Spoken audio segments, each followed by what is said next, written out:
you want an exposure to a market or an Everything they need in one place. Be the world's foremost authority on Individuals, advisors and institutions. Hello and welcome to the Morningstar series, Ask the Expert. I'm Emma Wall and here with me today is Jackie Choi, Morningstar ETF strategist.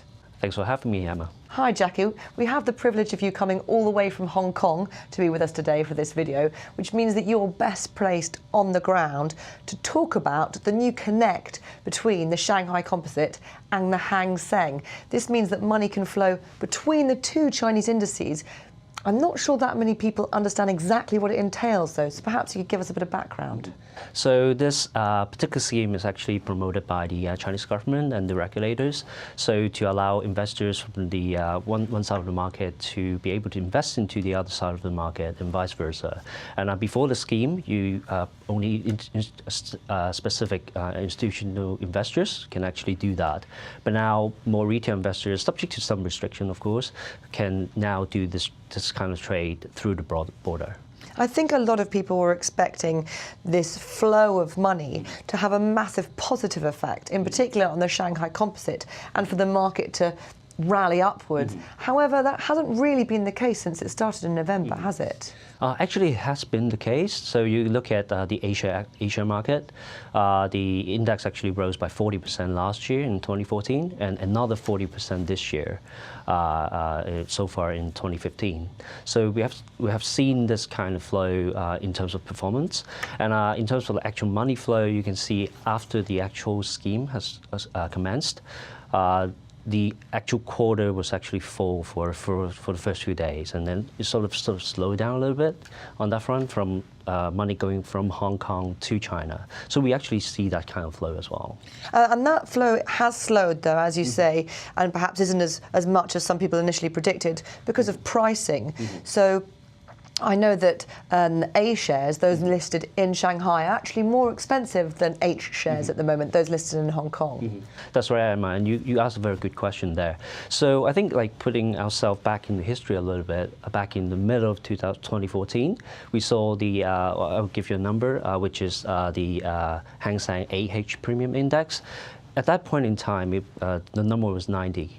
Meaning that the A share is 10% cheaper than the H shares listed in Hong Kong. So, but after the scheme actually came up, and now the number has actually gone up to 130, meaning that A share is 30% more expensive than H shares. And that perhaps means that people obviously are finding the H shares, the cheaper ones, more attractive. But why is this difference in price? Well, as I said, there's still a lot of restriction between the investment sort of opportunities between the two markets. Not every investors can actually invest into both markets. So we have different investor types in the different markets, giving different investment views, causing different supply demand. So causing this particular difference in pricing. But they are the same companies, aren't they? So can we expect these to become on par at some point? That's right. Many of these are actually the same company, although we do have some companies that are only listed in one side, but a lot of them are the same company. So fundamentally, they should be traded at the same price. So as these particular restrictions actually get lifted, in the longer run, I don't know how long that would be, but eventually I think that should actually, the gap should actually close. And what is Chinese mainland share ownership like? Because I think historically we have an idea about the Chinese household liking to store their wealth in cash, fantastic savings rate of 50%, and in property. Are we seeing, because of this sort of opening up and restrictions, a lot of Chinese nationals getting more involved in investing? I think there's sort of a little bit of trend going on there, as you said, and savings rate has been great, and a lot of cash or investment has been poured into the property market. But as this investors actually get more education on their investments and especially we have more channels for local investors to actually diversify their investment outside of the country, they would probably be wanting to do so. But at this point in time, there's only the Hong Kong, Shanghai, Hong Kong Stock Connect.